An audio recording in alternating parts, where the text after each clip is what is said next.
जब make in India कहते हैं तो मेक फॉर इंडिया भी है, क्योंकि 125 करोड़ का देश है, इतना बड़ा मार्केट है।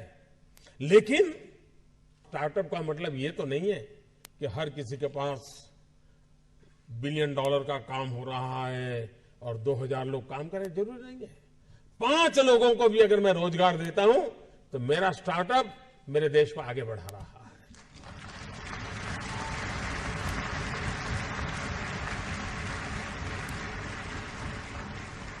एक साइकोलॉजिकल चेंज लाना है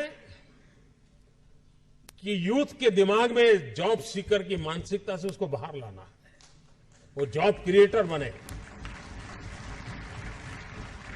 और एक बार उसके दिमाग में आ गया कि मुझे 2 लोगों की जिंदगी को बस संभालना है, वो कर लेगा। ये काम आप नौजवानों के दिमाग से हो सकता है। और इसलिए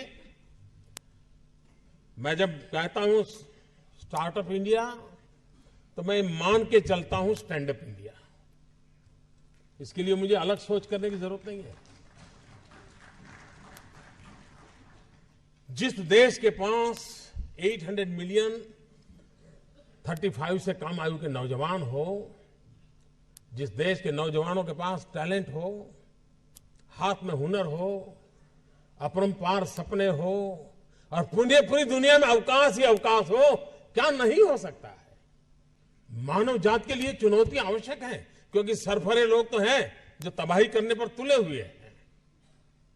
लेकिन हम मानवता को बचा भी तो सकते हैं। हमारे पास इस प्रकार के लोग हैं।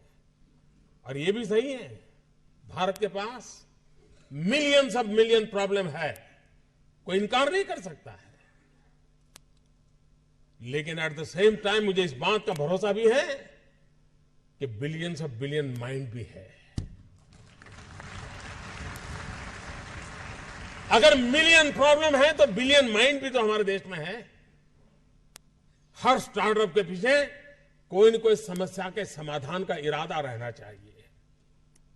और जब किसी स्टार्टअप के पास समस्या के समाधान का इरादा होगा तो उसकी संतोष का लेवल भी कहीं कुछ और होगा जी। जब किसी की जिंदगी में बदलाव लाता है तो उसको एक सेटिस्फेक्शन मिलता है। और इसलिए मैं वो कुछ करके दिखाऊं जिसमें मैं जॉब क्रिएटर बनूं, मैं वो कुछ करके दिखाऊं कि जिसके कारण किसी की जिंदगी में मैं काम आऊं, मैं वो कुछ करके दिखाऊं कि मेरे देश को एक कदम आगे ले जाने में मेरा भी कोई योगदान हो। इतना भी अगर सपना लेकर के हम चलते हैं, हम बहुत कुछ कर सकते हैं।